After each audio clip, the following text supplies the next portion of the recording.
Juan capítulo 20 vamos a estar revisando los primeros versículos del 1 al 23 y vamos a estar viendo desde la perspectiva del apóstol amado la resurrección de Cristo. Y claro, vamos a tomar algunos datos también de los otros evangelios, pero hoy quisiera que nos centráramos en el evangelio de Juan y a partir de ahí vamos a ver algunas enseñanzas que yo sé que van a ser nuevas para nosotros y que nos van a llenar de gozo. Vamos entonces a leer.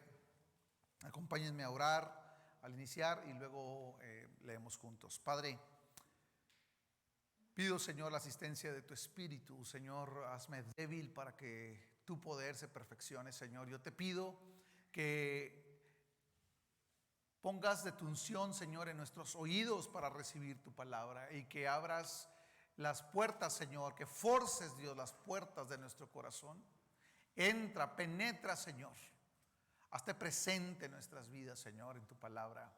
Padre, te ruego, Señor, hoy en el nombre de Jesús, que restaures, sana, levanta, Señor, al caído, al que está triste, Señor, al que está preocupado, al que está angustiado, al que está amargado, Señor, en el nombre de Jesús, en el poder, Señor, de tu Espíritu Santo.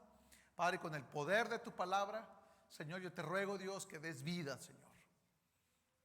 Vivifica nuestras almas, vivifica, Señor, nuestro espíritu. Espíritu Santo, paséate, Señor, hoy aquí, en el nombre de Jesús. Amén.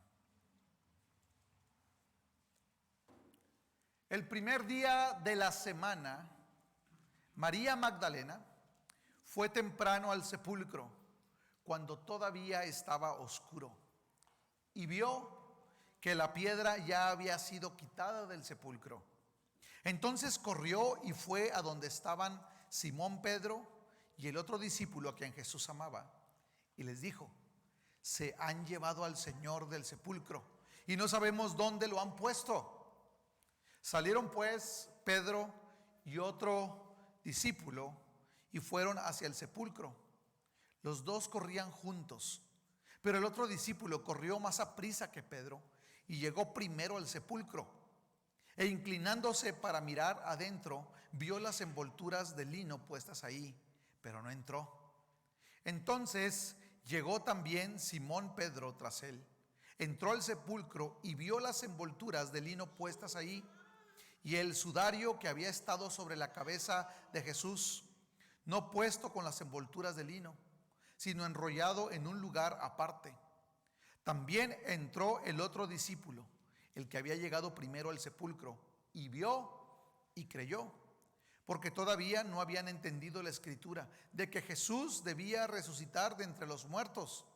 Los discípulos entonces se fueron de nuevo a sus casas. Pero María estaba fuera, llorando junto al sepulcro.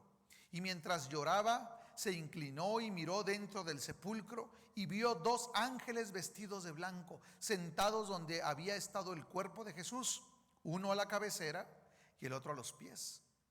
Mujer, ¿por qué lloras?, le preguntaron. Porque se han llevado a mi Señor y no sé dónde lo han puesto, les contestó ella. Al decir esto, se volvió y vio a Jesús que estaba ahí, pero no sabía que era Jesús. Mujer, ¿por qué lloras?, le dijo Jesús. ¿A quién buscas? Ella, pensando que era el que cuidaba el huerto, le dijo: Señor, si usted lo ha llevado, dígame dónde lo ha puesto, yo me lo llevaré. María, le dijo Jesús. Ella, volviéndose, le dijo en hebreo: Raboní, que quiere decir maestro. Jesús le dijo: suéltame, porque todavía no he subido al Padre, pero ve a mis hermanos y diles: subo a mi Padre y Padre de ustedes, a mi Dios y Dios de ustedes. María Magdalena fue y anunció a los discípulos: he visto al Señor, y que Él le había dicho estas cosas. Al atardecer de aquel día, el primero de la semana, y estando cerradas las puertas del lugar donde los discípulos se encontraban por miedo a los judíos, Jesús vino y se puso en medio de ellos y les dijo: paz a ustedes. Y diciendo esto, les mostró las manos y el costado. Entonces los discípulos se regocijaron al ver al Señor. Jesús les dijo otra vez: paz a ustedes. Como el Padre me ha enviado, así también yo los envío. Después de decir esto, sopló sobre ellos y les dijo: reciban el Espíritu Santo. A quienes perdonen los pecados, estos les son perdonados. A quienes retengan los pecados, estos les son retenidos. En todo el mundo se celebra hoy la Pascua, que es una celebración judía, y la Pascua significa pasar encima de o pasar sobre, y es el Señor cuidando a su pueblo. En el tiempo antiguo, cuando pasó el ángel de la muerte para reclamar la vida de los primogénitos en la tierra de Egipto, y no fue otra cosa más que la justicia de Dios, su ira, fue su venganza, porque Dios es justo y Dios también es el vengador. Y dice la Escritura que entonces Él hizo pasar y derramar su ira y tocar y lastimar profundamente cada casa en la nación de Egipto. ¿Por qué? Porque ellos habían estado resistiendo a Dios, porque ellos habían sido necios, porque ellos cobardemente habían hecho esclavo al pueblo que Dios había escogido desde antes de la fundación del mundo. Tremendo problema en el que se metieron en Egipto. Sin embargo, el Señor le da un salvoconducto al pueblo de Israel y les dice: si ustedes ponen sangre en el marco de la puerta, sangre de un cordero que ustedes van a matar la noche previa y que ustedes van a poder comerse, y van a hacer una ceremonia sentados en la mesa. Y en esta ceremonia se comen algunas hierbas amargas, recordando el tiempo amargo que vivieron en Egipto. También se comen algunas delicias, anunciando lo que el Señor iba a traerles, prometiéndoles una tierra donde fluye leche y miel, en Canaán. Así que es una ceremonia interesante que hasta el día de hoy se sigue practicando. Solo que los judíos el día de hoy la siguen practicando, recordando con amargura aquello y recordando cómo el Señor les libró a sus padres, a sus ancestros, de aquella muerte atroz que vivieron la gente de Egipto. Pero ahora es el Señor quien decide, en un domingo de Pascua, un domingo alrededor de la celebración más gloriosa del pueblo de Israel, donde fueron liberados cuando el Señor muere, cuando el Señor es enterrado y cuando el Señor se levanta de la tumba. En este pasaje vemos algunos personajes peculiares, pero yo quiero que hoy nos centremos en uno en particular, y es María Magdalena. El Evangelio de Juan relata desde la perspectiva del discípulo amado. De hecho, me llama la atención que el autor de Juan, el escritor de Juan, que es Juan mismo, dice el discípulo que más amaba a Jesús. Y él lo escribe con cierto orgullo diciendo: es que a mí me amaba el Señor. Y claro que sí, los otros evangelios también dan testimonio de que Juan era el discípulo amado y que él se acostaba al pecho del Señor. De hecho, después de la resurrección, Juan presenta algunas imágenes donde él se recargaba en el pecho del Señor y disfrutaba de su compañía y tenía una intimidad con él gloriosa. Ahora, nosotros nos encontramos ante la imagen también de una mujer que se llama María. El relato empieza mencionando a María, quien va al sepulcro con otras mujeres de madrugada. Aunque Juan dice que nomás era María, pero lo hace porque María es la protagonista de esta historia. También que estaba María, la esposa de Cleofas, y estaba otra mujer también con ellos. Es lo que menciona los otros evangelios. No era nomás María sola. Pero Juan, para efectos de la historia, menciona que María Magdalena sale muy de madrugada. De hecho, dice la Escritura que estaba oscuro. Lo primero que ella hizo en cuanto tuvo la habilidad de ir y moverse, porque habían pasado 2 días difíciles, 2 días de fiesta, de reposo, 2 días que no se podía hacer absolutamente nada.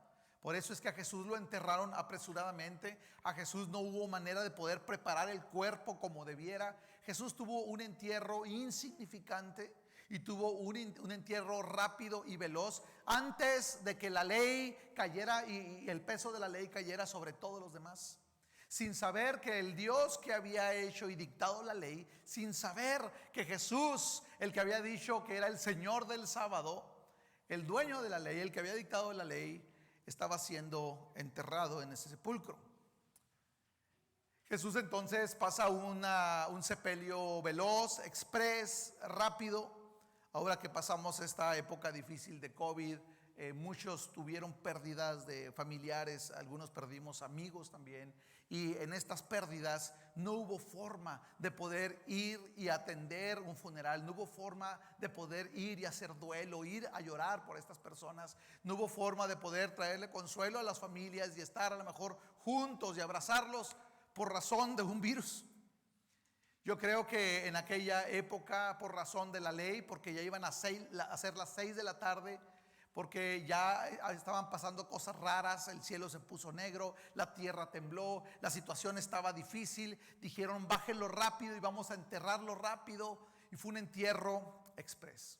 No hubo forma de poderle presentar honras fúnebres, no hubo manera de poder hacer algo diferente como era costumbre. María entonces espera y su deseo es poder ir y servir al maestro. El único deseo de María es el deseo que tuvo a partir de que ella fue liberada de su cárcel, porque María, dice la Escritura, que era una mujer que estaba endemoniada. Y claro, yo les comento, hermanos, la realidad espiritual es que hay personas endemoniadas, hay personas que están poseídas por demonios, y es una realidad. Porque mientras no estén en Cristo, Satanás se puede enseñorear de cualquier persona, porque son cadáveres, porque están muertos sin Dios, sin esperanza. Y María encontró a Cristo en el camino en cierta ocasión, y el Señor liberó de ella, y así lo relata uno de los evangelistas, 4 demonios, no 1, no 2, 4, muy específicamente dice que 4. Dice la Escritura entonces, cuando tú lees acerca de María Magdalena a través de todos los evangelios, incluso en el libro de Hechos, que María no se dedicó a otra cosa más que a servir al maestro. A partir de que el Señor la liberó y que el Señor le trajo libertad y que el Señor quebrantó sus cadenas y le trajo a la luz de las tinieblas, entonces ella se dedicó a servir al Señor. ¿Cómo servía al Señor? Lo servía con dinero. Dice la Escritura que ella tenía dinero, era mujer de dinero. Y ella servía y ponía a los pies de los discípulos ofrendas para sostener el ministerio de Jesús. Muchos de nosotros podemos preguntarnos cómo le hacía Jesús si había dejado el trabajo de carpintería, cómo le hacía para poder sostener su ministerio. Lo hacía porque había personas que lo sostenían. Esa es la realidad. Y María Magdalena era una de las mayores benefactoras del ministerio de Jesús. Dice la Escritura que ella apoyaba y ella daba dinero. De hecho, en la iglesia del primer siglo, María Magdalena fue importante porque ella seguía apoyando a la iglesia en Jerusalén. María Magdalena apoyaba también siempre porque iba en los viajes con Jesús y con los discípulos, y siempre andaba con ellos. Y María, siempre que buscaba servir al Señor, lo hizo en escenas tan gloriosas como enjugar los pies del maestro con sus propios cabellos. En estos pasajes de la Escritura nos encontramos a una María que tiene un corazón entregado al Señor.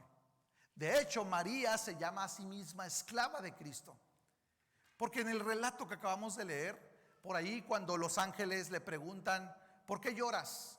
Mujer, ¿por qué lloras? Ella contesta, dice: es que alguien se ha llevado a mi Señor.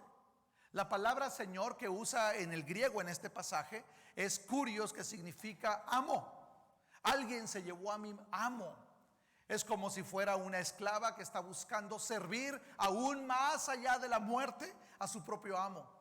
Una mujer que mientras tuvo la oportunidad de mostrarle al Señor su agradecimiento con sus bienes, con su tiempo, con su alabanza, entregando incluso su propia humillación delante del Señor, ahora ella busca seguir sirviendo al Señor. El único deseo que consumía y la mente, que el pensamiento que inundaba el corazón de María Magdalena era si tan solo pudiera servirlo una vez más.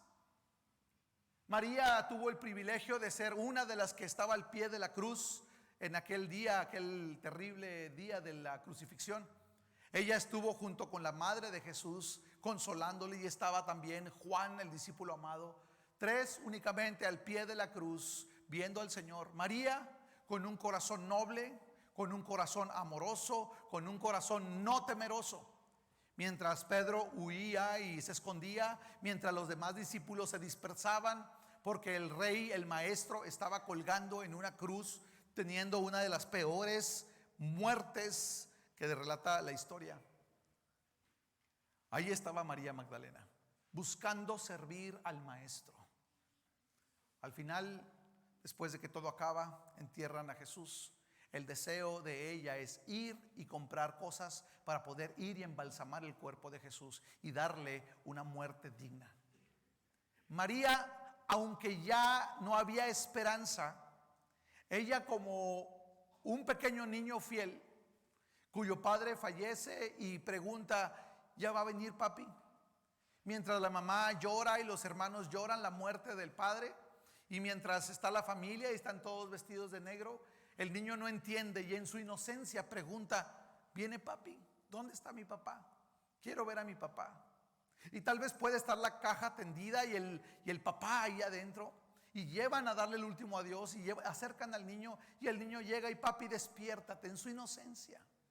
Por eso Jesús decía: el que no se hiciere como uno de estos pequeños no tendrá parte conmigo en el reino de los cielos, no entrará al reino de los cielos. María, con una mente y con un corazón sencillo, con una fe sencilla de niño, lo único que quería era servir a su maestro. Lo único que era servir por última vez a su Señor, aún muerto. Qué glorioso es ver en este pasaje que María es la que lleva las primicias. Ella va y lo primero que hace, dice: estaba oscuro. ¿Cuál sería el deseo de ella? Que iniciara el día en que ella podía ir con libertad, el primer día de la semana. Por cierto, hoy hay muchas sectas que manejan que el sábado tenemos que seguirlo guardando y que es algo extraordinario. Y lo que yo creo firmemente es que nosotros seguimos guardando el sábado, solo que el sábado ahora se ha convertido 24 horas, 7 días de la semana. Cristo es nuestro sábado, hermanos. Y ahora en Él estamos escondidos, y en Él estamos reposando, y en Él estamos esperando aquella esperanza bienaventurada, dice la Escritura. Luego entonces no es que estemos en violencia contra la ley cuando nos reunimos los domingos. Históricamente este pasaje menciona 2 veces que el Señor resucitó el día domingo, y por el día domingo fue cuando se enteraron los hermanos reunidos que Jesús había resucitado. Esa tarde Jesús aparece en el aposento alto, y entonces fue el domingo. El siguiente domingo, en este mismo capítulo, relata que 8 días después, reunidos otra vez todos en el aposento, Jesús vuelve otra vez a llegar con ellos. A partir de ahí, inclusive en el 1 de Corintios, por ahí del capítulo 16, menciona el apóstol Pablo que: hermanos, cuando se junten el primer día de la semana, el sábado es el último día de la semana. El Señor dice: hagan sus labores y el día sábado descansen. Hoy nosotros nos reunimos el primer día de la semana porque Él es lo número 1 en nuestras vidas. Ya no nos reunimos el sábado, nos reunimos el domingo porque Él lleva nuestra prioridad. Porque igual que Moisés, ahora que estamos en Cristo, nosotros decimos: Señor, si no vas con nosotros, nosotros no vamos. Por eso me llama la atención que el apóstol Pablo, que nos insiste y nos dice: no dejen de congregarse. Hermanos, porque cuando venimos a la iglesia es expresarle al maestro, es expresarle al Señor: Señor, tú eres lo número 1, Señor. Si tú no vas conmigo, yo no quiero un lunes, ni un martes, ni un miércoles, ni un jueves en mi vida, Señor, si tú no estás conmigo. Por eso es que nos reunimos los domingos ahora. Por eso es que ahora glorificamos al Señor, porque el Señor un día domingo convocó a sus discípulos y ahí se apareció entre ellos. Amados, en este pasaje vemos a María, y cuando llega, lo que se encuentra es con una sorpresa. La piedra se ha rodado.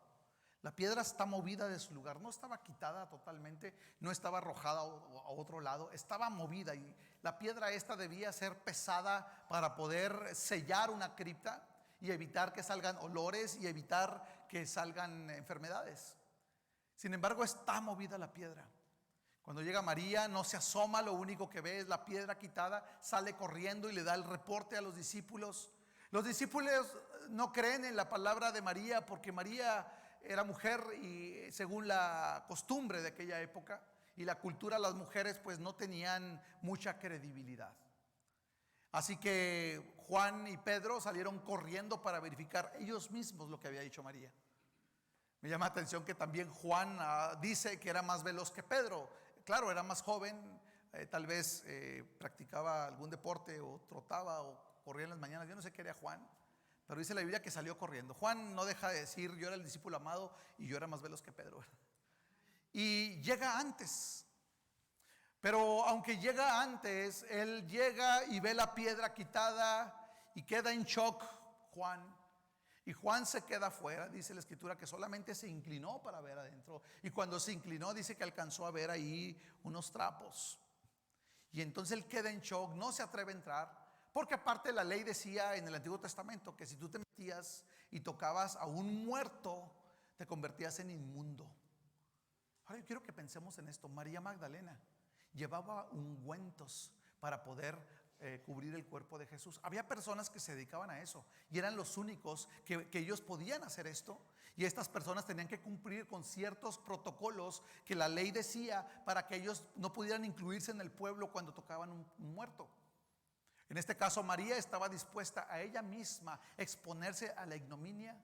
A ella no le importaba que le dijeran que era una corrupta o que ella estaba abominable porque había tocado un cadáver. A ella no le importaba. Lo único que deseaba en su corazón y lo que había bombardeado su mente durante varias noches era: si tan solo pudiera servir una última vez a mi maestro. María entonces, dice la escritura, que corrió también detrás de ellos. Pero Pedro, cuando llega, después que Juan, él llega y se asoma también. Pero él no se queda a gusto. Ya ven cómo era Pedro, medio trabancado, ¿verdad? Y Pedro se arrojó hacia adentro de la tumba, dice la escritura. Juan no, Juan se quedó afuera. Pedro se metió y cuando entró Pedro, dice que encontró los lienzos. Y los lienzos son las vendas.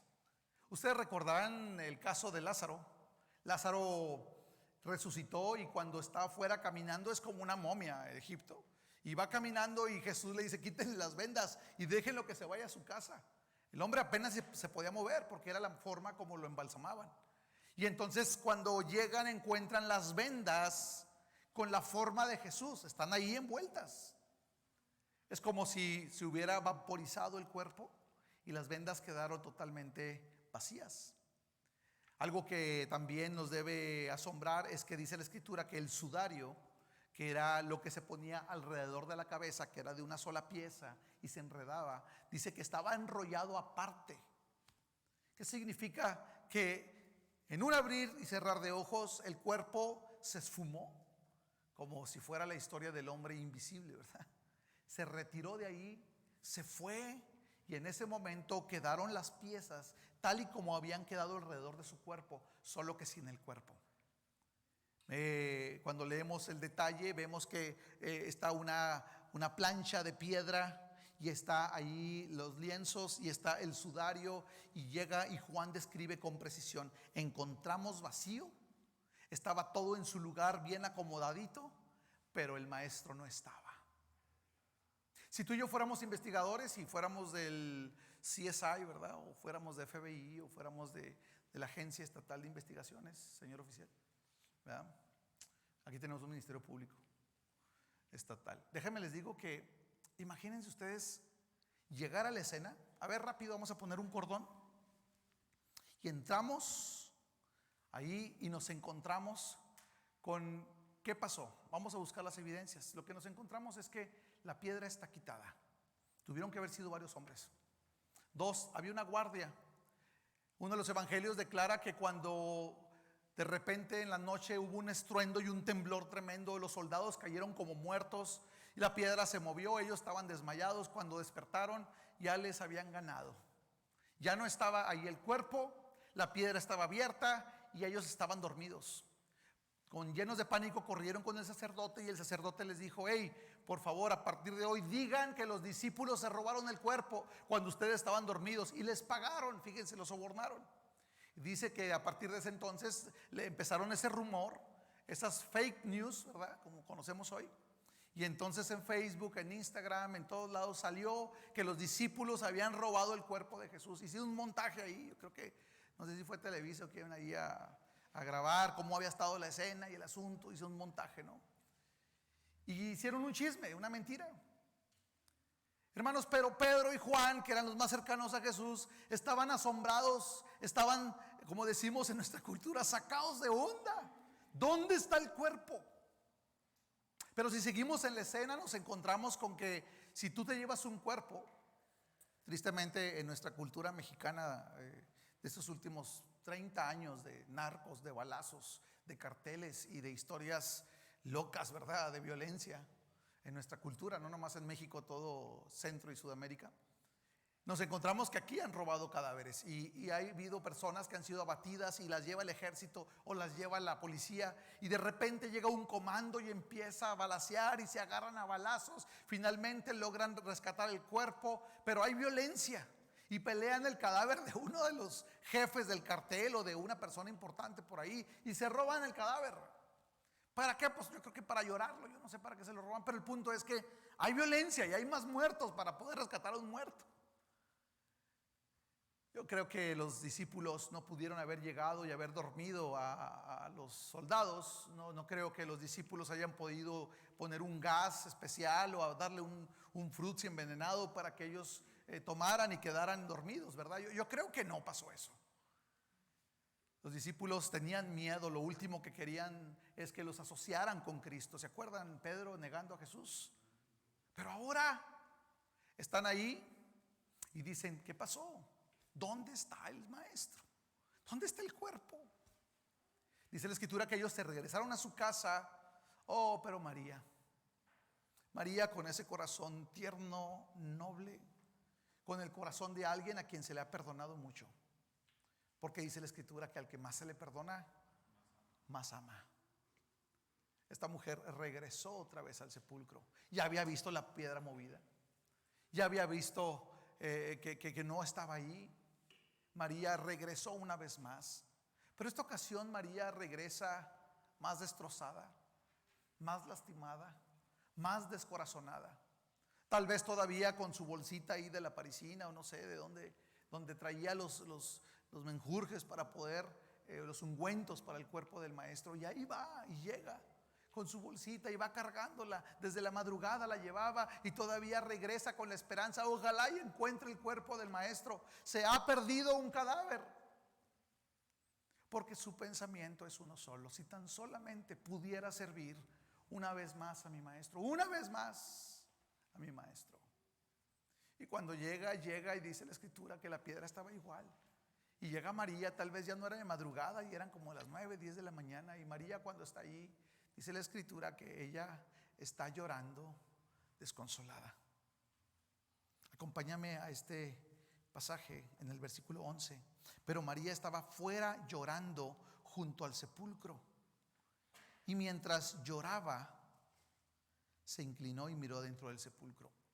Fíjate que cuando estudias este pasaje y en el griego ves, lloraba, porque hemos estado estudiando el llanto de Jesús, ¿verdad? En el Getsemaní, estudiamos el llanto de Jesús, el clamor de Jesús en la cruz, estudiamos el llanto de Jesús ante Jerusalén. Oh Jerusalén, Jerusalén, llantos distintos, pero aquí me llama la atención el griego. Cuando habla de llanto, está diciendo que es un llanto fuerte y desconsolado. Es un llanto desgarrador. No crean que es un llanto donde está ella nomás inclinada, lagrimeando y sollozando. No. María está llorando, está alzando su voz en alto y seguramente está diciendo, maestro, ¿dónde está el cuerpo? No puede ser. Y está llorando y está clamando. Y su corazón está evidentemente partido. Cuando tú vas a un funeral, y tristemente he estado en funerales muy difíciles, amigos, de hermanos, de familiares. He estado en funerales donde la gente está desesperanzada y está con el corazón quebrantado y se desmayan, y algunos dicen no puede ser y no dan crédito al hecho de que ya está bajando el ataúd, y algunos se llegan a aventar incluso ahí, ¿verdad? Porque es un momento álgido, difícil, de amargura, de dolor. Es uno de los momentos más tristes, al grado que hizo llorar a Jesús cuando vio que la gente estaba dolida por la muerte de Lázaro. Jesús, el mismo Señor, lloró ahí. María, hermanos, está desconsolada porque su maestro, su libertador, el que la trajo a vida, el que la llamó igual que a Lázaro y le dijo por su nombre, la sacó de la cueva de la desesperación, la libró de las garras del diablo mismo, la sacó del infierno en el que estaba sumida, y ahora dice: si tan solamente pudiera servir por última vez a mi maestro.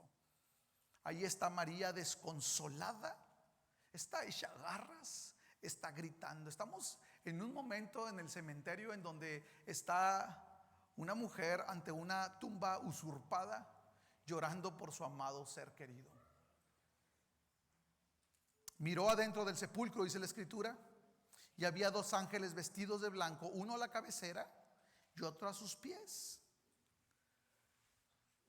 Hermanos, el mensaje de estos ángeles es una pregunta solamente. La pregunta es: ¿por qué lloras, mujer? Mujer, ¿por qué lloras? ¿Se acuerdan de la imagen de Jesús cuando está en la cruz y le dice: mujer, he ahí tu hijo, hijo, he ahí tu madre? ¿Se acuerdan de eso? Algunos dicen: es que Jesús era despectivo y no quería tener ninguna relación filial con María, su madre. Claro que no. Cuando le decía mujer, le está dando un momento de honra en su posición, y le está diciendo mujer, que era una imagen de respeto, de máximo respeto. Estos ángeles del cielo que han estado frente al rostro del Señor, que conocen la realidad de la resurrección en ese momento, se dirigen ante esta mujer que no le creyeron los discípulos, ante esta mujer que era de poca reputación, ante esta mujer que era mujer de por sí y no tenía gran participación social en aquella época. Los ángeles se distinguen y le hablan y le dicen: mujer, ¿por qué lloras? Con un respeto extraordinario. Hermanos, en este pasaje nos asombra ver una plancha de cemento. Acompáñame a la tumba en este momento. Y cuando entramos por la cavidad donde está la piedra está a la izquierda si gustas. Entramos a la cueva y nos encontramos con una plancha de cemento o una plancha de piedra. Y ahí están arriba unas vendas acomodadas con la figura del ser humano que estaba ahí. Pero en la cabecera encontramos a un ángel sentado con vestiduras blancas. Un ángel del Señor. Y a los pies está otro ángel. Hermanos, es glorioso ver en esta imagen el cumplimiento glorioso de toda la ley, de todo el mandamiento ceremonial, porque eso me recuerda a mí la placa de oro que está arriba del arca del testimonio del pacto. ¿Se acuerdan? El propiciatorio se llama. Y están dos querubines, uno de cada lado, con las alas tocándose entre sí. Y es en ese lugar glorioso donde el sacerdote una vez al año entraba al lugar santísimo prohibido. Después de hacer varias ceremonias de purificación, entraba, y todavía entraba con un pie amarrado por aquello de que se le hubiera pasado algún detalle. Y entraba una vez al año, tenía el privilegio de entrar, que aquello representaba la misma presencia de Dios. Dios demandando justicia. Los ángeles representan la santidad del Señor, reclamando justicia. Y ahí en ese lugar del propiciatorio se derramaba la sangre del cordero que se presentaba. Y se le presentaba al Señor como una ofrenda, diciendo: Señor, aquí está, sé propicio, Señor, por todo el pueblo. Y una vez al año solamente entraba el sacerdote, y esa sangre se derramaba, entendiendo que esa sangre era algo que aplacaba la ira de Dios. Qué tremendo es que el salmista menciona que Dios está de continuo airado, enojado, molesto, persiguiendo a los impíos, a los que no le buscan, a los que no le aman. Él está constantemente sobre los malos, dice la escritura. Y entonces está reclamando constantemente la sangre de los impíos. Es aplastante la demanda de justicia de nuestro Dios. Por eso en el tiempo antiguo el Señor levantó un pacto, un arca del pacto del testimonio, en donde están estos ángeles resguardando y donde se derramaba la sangre. Y nadie podía entrar a ese lugar. Hermanos, qué gloriosa imagen, en donde vemos dos ángeles que están diciendo: hey, ¿a quién buscas? El cordero que fue puesto aquí, justo en el propiciatorio, aquí en este lugar en donde fue presentado en la ofrenda, y donde esa ofrenda hizo propiciación y fue suficiente para satisfacer la ira de Dios. Por eso ahora ya no le dicen: hey humana, hey mujer, ¿tú qué quieres? Le dicen: hey, le dicen mujer, no con desprecio, con respeto, porque ahora ella tiene una nueva posición. Con respeto, porque ahora Jesús ha hecho una obra gloriosa.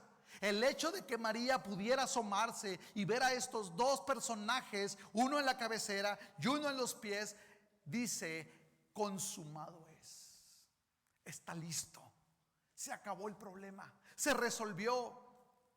La noche, cuando se está cerrando el cielo, en la tarde más bien, que se está cerrando el cielo, que la tierra está protestando, que está la naturaleza quebrantada porque su creador está siendo crucificado. Ese día se rompió el velo en el templo, ¿se acuerdan? Hermanos, a partir de ese día el escándalo en el templo fue grande. No es posible, nos vamos a morir, porque ahora pudimos ver hacia adentro. El Señor, en su infinita gracia y su infinita misericordia, Él entró atravesando las paredes o las puertas esa misma tarde, cuando se apareció a los discípulos, y tenía esa facultad, con un cuerpo diferente, glorificado. Pero ¿saben algo? El Señor no necesitaba quitar la piedra para salir. ¿Ustedes creen que la piedra impedía que Jesús saliera de la tumba? Jesús podía haber salido por abajo, por arriba, pudo haber atravesado toda la tierra, el núcleo de la tierra, y salir en China o salir en otro país, acá en México, acá entre los aztecas. Yo no sé qué pudo haber hecho Jesús, pero Jesús prefirió que se moviera la piedra para que María pudiera llegar y pudiera ver y dar testimonio, y pudiera entrar a ese lugar sagrado y glorioso donde Dios había aceptado la ofrenda. Ya no era cosa de los sacerdotes, ya no era cosa de un hombre, ya no era cosa de una vez al año. Ahora era cosa de una vez y para siempre, por los pecados de los que habían creído antes, por los pecados de los que estaban creyendo en ese momento, y por los pecados de todos los que creeríamos en las siguientes generaciones. Esa tumba abierta, el Señor la mueve como testimonio para que hubiera una persona o dos o tres personas que pudieran entrar y pudieran decir: Él no está ahí. Pero había dos ángeles, dos serafines, que estaban parados a los lados anunciando: hey, ya se hizo, la ofrenda fue presentada y Él ya no está aquí. En una ocasión, cuando tú lees otro de los evangelios, lo presenta diferente. El diálogo dice que un hombre estaba ahí y le dijo: ¿por qué buscáis entre los muertos al que vive? Están anunciando la noticia gloriosa. ¿Qué andan haciendo aquí buscando entre los muertos? Él está vivo. Hermanos, una imagen llena de gloria y de misericordia es la que está viendo María en ese lugar. La piedra no está en su lugar, Jesús no está ahí, y están dos ángeles anunciando: la ofrenda fue recibida y el sacrificio fue hecho, y ahora ustedes están justificados. Glorioso. ¿Por qué es tan importante esta celebración para nosotros? Fue tan importante para nosotros como lo fue para María. Porque María, dice la escritura, que después de que se asomó, dice que se quedó ahí llorando, tal vez con los ojos hinchados, con lágrimas. Está ahí la mujer, a lo mejor con maquillaje, yo no sé, está corrido y no puede, le arde por el rímel. Y dice que en ese momento ve a un hombre que está ahí, es Jesús. Y dice la escritura que ella, pensando que era el hortelano, el jardinero que cuidaba el cementerio, volteó y lo vio, y que Jesús le dice: mujer, ¿por qué lloras otra vez? Y le dice: ¿a quién buscas?, le pregunta. Y ella dice: es que si tú te llevaste el cuerpo, le dice, ni siquiera le dice a quién, le dice: si tú te llevaste el cuerpo, por favor dámelo, yo me lo llevo, yo me encargo de él. Una mujer que sigue obsesionada con servir a su maestro, Una mujer con un corazón sencillo, aún más allá de la muerte. Qué tremendo, hermanos, porque ella sigue dispuesta y sigue aferrada con la idea: yo quiero ver al maestro por última vez. Y al igual que María, nosotros escuchamos nuestro nombre. Un día, estando en nuestro lamento, en nuestra tristeza, nuestra desesperación y también en nuestra angustia, en nuestra amargura, el Señor nos llamó por nuestro nombre, hermanos. Igual que a Lázaro, y ahora igual que a María, Jesús con una voz tierna y suave le dice: María. Inconfundible la voz del maestro.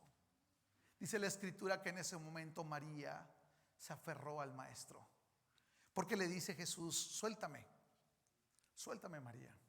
Ahora hay una mala interpretación al respecto. Muchos piensan que Jesús estaba en un grado, estaba como en el espíritu, y que cuando María lo quiso tocar, le dijo: no me toques. De hecho hay una versión que no me gusta, creo que es la 60, donde dice: no me toques. Pues no le está diciendo no me toques porque no podía ser tocado. Esta misma tarde se apareció a los discípulos y presentó sus manos y su costado, y lo abrazaron y lo tocaron. De hecho, después, cuando llega Tomás, también le dice: Tomás, mete tu mano aquí, tu dedo, y siente el agujero que tengo en mis manos. No es que Jesús fuera ya algo que fuera inaccesible, al contrario, estaba más accesible que nunca. María, como lo había hecho muchas veces, te aseguro que se tiró a los pies del maestro. Hay un canto que me encanta que dice: no hay lugar más grande ni más alto más que estar a tus pies. Hermanos, una bendición que Dios entregó ese día, y un mensaje glorioso a María, porque le dice: suéltame, pero no le dice suéltame porque fuera inmunda o porque él fuera algo diferente. Él le dice: suéltame porque estaba tan aferrada a su maestro. Había tal anhelo en su corazón que seguramente se le aferró al pie. Ahí me pasa que a veces voy a algún lado y mi hija llega, una de mis hijas, y me agarra de la pierna y no me deja moverme, ¿verdad? A veces es Sofía o la pequeñita, y llegan y me agarran y me abrazan y me inmovilizan totalmente, ¿verdad? Y llega un momento donde me desespero, digo: ya muévete, ¿verdad? Jesús, te aseguro que estaba en ese momento porque María estaba aferrada a su maestro. Su más grande anhelo. No solamente encontró un cuerpo, sino que encontró al Cristo resucitado. Lo más urgente no era decir el cuerpo tiene vida. Lo más urgente era decir: el Señor Cristo es el verdadero Hijo de Dios. El Señor Cristo es el Salvador del mundo. El verdadero mensaje y la noticia, hermanos, de la resurrección no es que Jesús se levantó y se le veían las heridas. Lo glorioso de la resurrección es que Él es el Hijo de Dios. Lo glorioso es que es Dios mismo hecho carne. Y lo glorioso es que venció la muerte para ti y para mí. Venció el pecado para ti y para mí. Él se hizo ofrenda y Él derramó hasta la última gota de su sangre para que tú y yo pudiéramos entrar al lugar santísimo directamente. Al igual que María, el Señor nos llama por nuestro nombre también. Ese mismo día dice la escritura que cuando ella regresa a dar el reporte con los discípulos otra vez, porque lo manda Jesús, le dice: ve, habla con los discípulos. Dice Mateo que los discípulos dijeron: esta mujer está hablando puros disparates. Tal vez ya eran como las 4 de la tarde y yo creo que pensaron: esta mujer ni ha desayunado. Oye, ya desayunó María. Oye, no estará viendo visiones, ya anda mal la señora. ¿Sabes qué? Dale un Valium o llévala a descansar, ¿verdad? Lo que primero que dicen. Oye, se está poniendo mal la señora, ¿cómo no la ayuda? Está nerviosa. A ver, tómale la presión, háblale a un médico. ¿Verdad lo que decimos? Los discípulos actuaron igual y dijeron: ¿sabes qué? María se me hace que ya se le está patinando, ya está viendo cosas. Dice: disparates.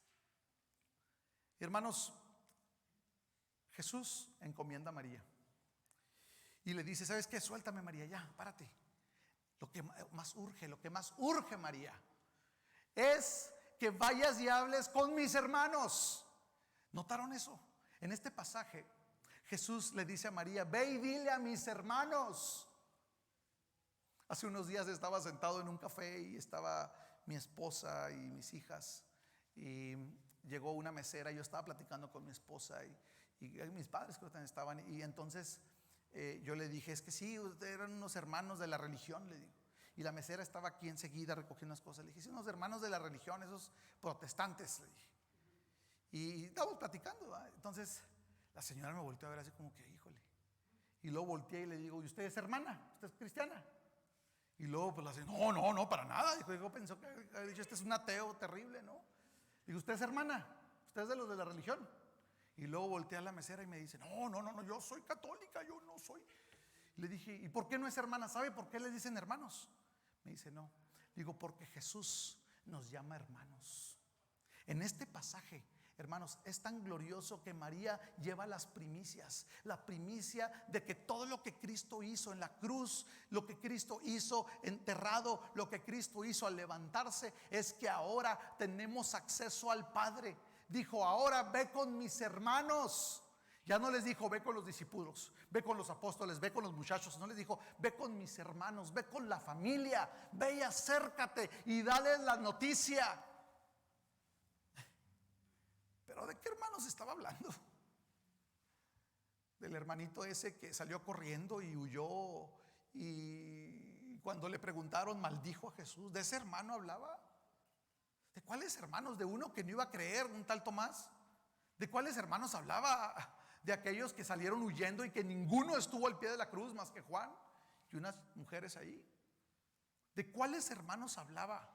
¿De aquellos que mejor se habían regresado a pescar? ¿De aquellos que estaban atrincherados en el aposento alto, poniendo los cerrojos y las puertas, asomándose con miedo, cuchicheando en la oscuridad para que no supieran que ahí estaban reunidos los seguidores del maestro?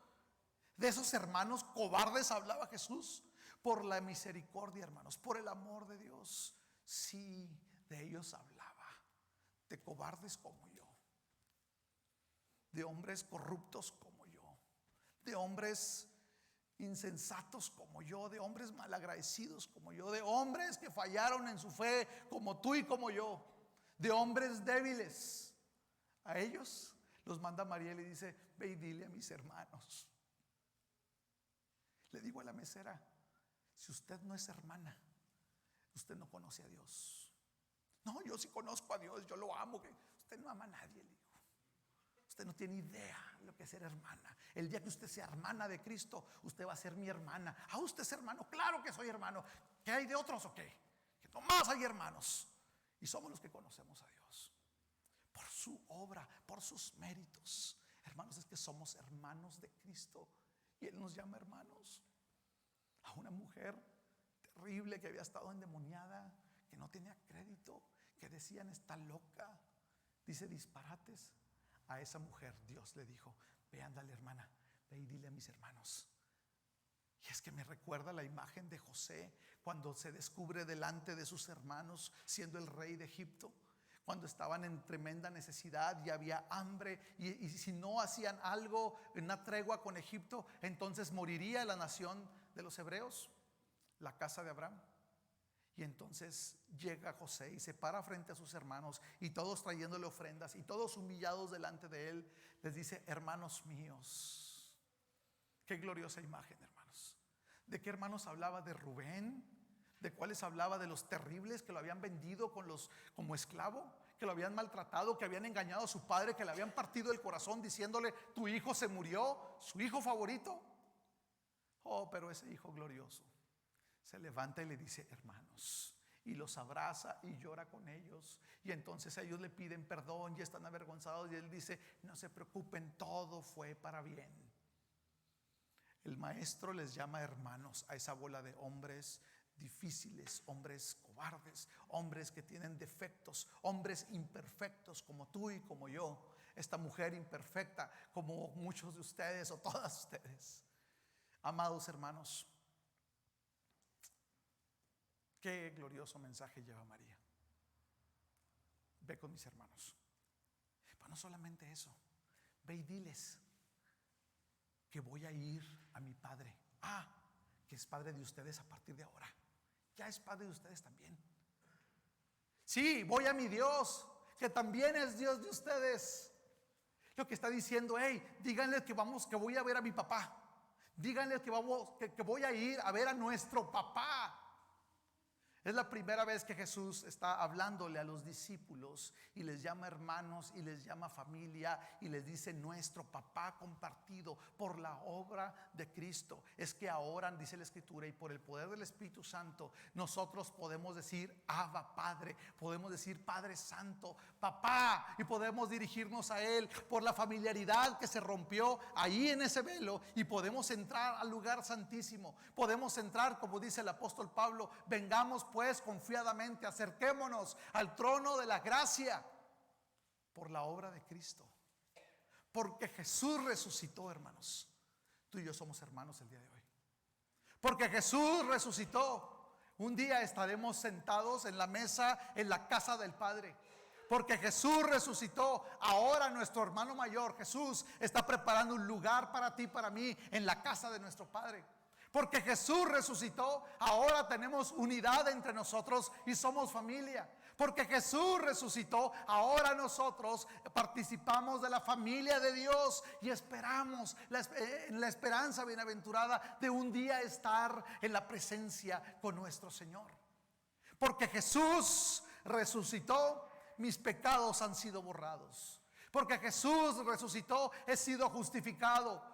Porque Jesús resucitó, ahora puedo ponerme delante de Dios. Y Jesús, como mi abogado, viene y me pone el brazo encima y me presenta ante Dios y dice: hey, mira, te presento a otro de tus hijos. Ya lo conocías, él es mi hermano, es mi hermano. Hermanos, dice la Escritura que esa misma tarde, con esto concluyo, están encerrados en el aposento alto, y dice específicamente con temor de los ancianos del pueblo. María ya había dado el reporte. Ellos dijeron: está media loca esta mujer. Siguieron platicando. ¿Y tú a dónde corriste cuando estaban crucificando a Jesús? No, yo fui y me encerré con mi mamá. No, yo me fui allá a otro pueblo. Yo fui para allá, y fulano pues no está, anda quién sabe dónde, también se escapó y se fue a Cancún. Yo no sé a dónde se fue. Aprovechó los puntos que tenía en la tarjeta y voló para allá y no quiso saber nada del asunto. Hermanos, estaban reunidos cuando de repente, de la nada, aparece un personaje en medio. Y dice la Escritura que levantando sus manos, mostrando su costado, dijo una declaración poderosa y directa: paz a ustedes, paz a ustedes. Hermanos, el príncipe que había venido del lejano reino de los cielos para poder hacer una tregua con Dios, hermanos, por nosotros, a nuestro favor, ahora se presenta después de haber conquistado el infierno, después de haber conquistado la misma muerte, como dice la Escritura: ¿dónde está, oh muerte, tu aguijón? Y ahora tú y yo, hermanos, por lo que Cristo hizo y por su declaración, paz a vosotros, ahora en medio de nuestra angustia, como estaban ellos ahí, dice la Escritura, que estaban en lágrimas, temores, tristezas, angustias, quebrantos, amarguras, dolor. Dios enjugó los sentimientos, como enjugó las lágrimas de María, como ha enjugado nuestras lágrimas cuando estábamos sin Dios, sin esperanza. Y ahí dice la Escritura que Dios vino, Él dejando el lugar de su habitación, vino hasta nosotros para llamarnos por nuestro nombre y sacarnos de esa cueva oscura, fría y enfermiza en la que estábamos. Él vino y movió la piedra, y ahora tenemos acceso al cielo por la gracia, la obra y la misericordia de nuestro Señor. ¿Por qué celebran el domingo de resurrección los creyentes? Porque Él vive, hermanos. Porque Él ha vencido. Porque Él es el Rey vencedor. Porque Él me levantó de la tumba, porque Él me llamó por mi nombre, porque también yo estaba lleno de demonios como María Magdalena, pero el Espíritu Santo ha hecho de mi cuerpo su habitación. ¿Cómo no he de celebrar la gloria de que Él se ha levantado de la tumba? Hermanos, venimos a servir al Rey. Jesús resucitó, y porque Él vive, dice la Escritura, yo viviré mañana.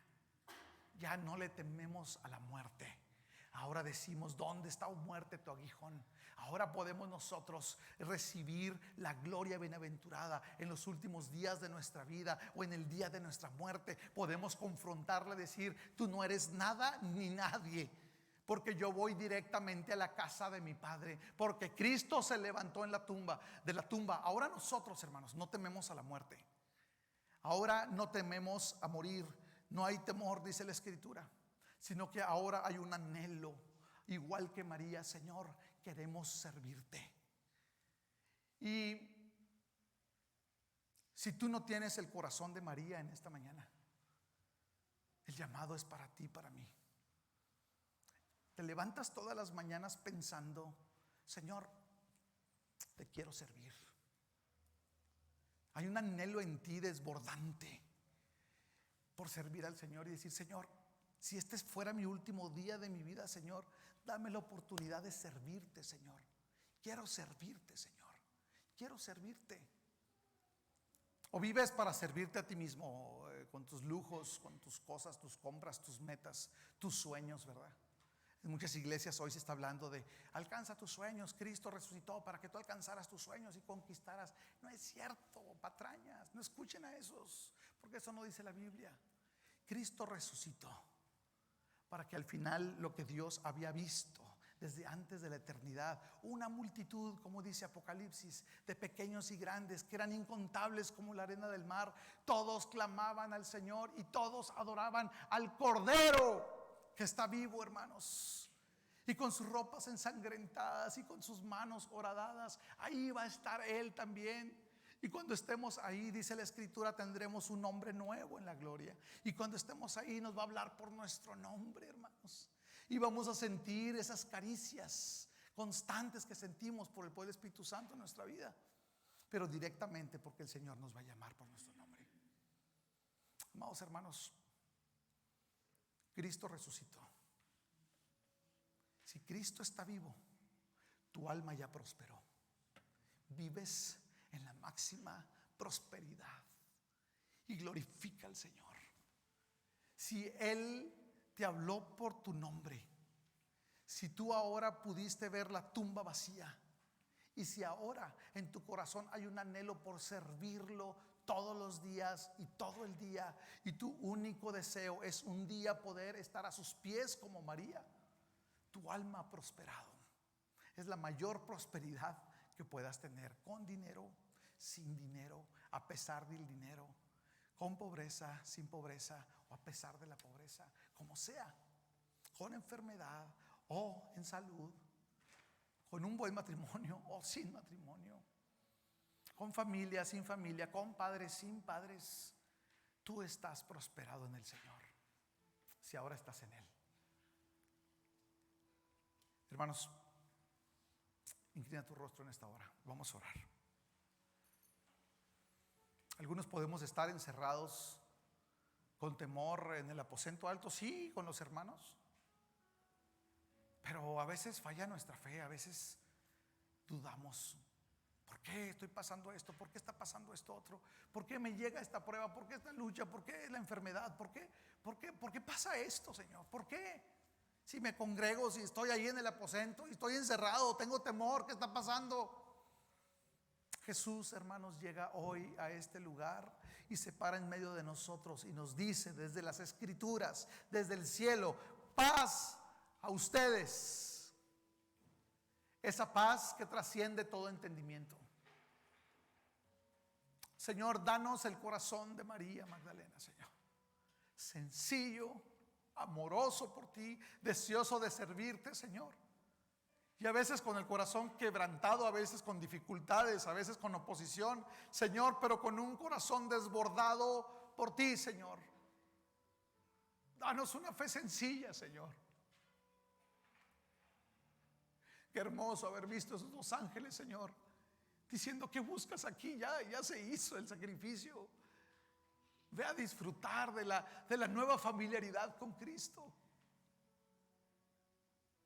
Ayúdanos a estar aferrados a tus pies, Señor, deseando verte, deseando servirte una última vez.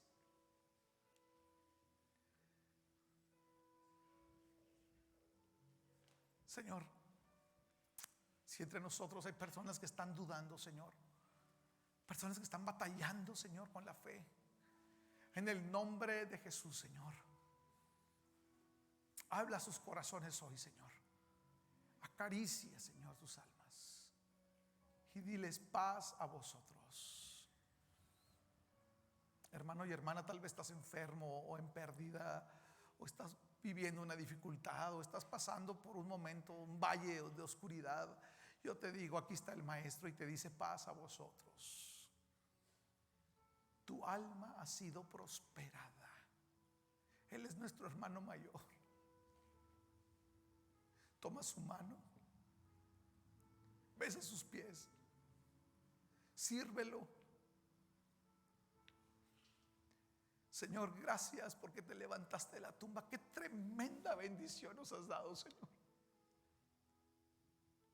No hay mayor bendición, Señor, que podemos recibir que ser tu familia, Señor. Bendito sea tu nombre, Señor. Bendito sea tu nombre, Jesús.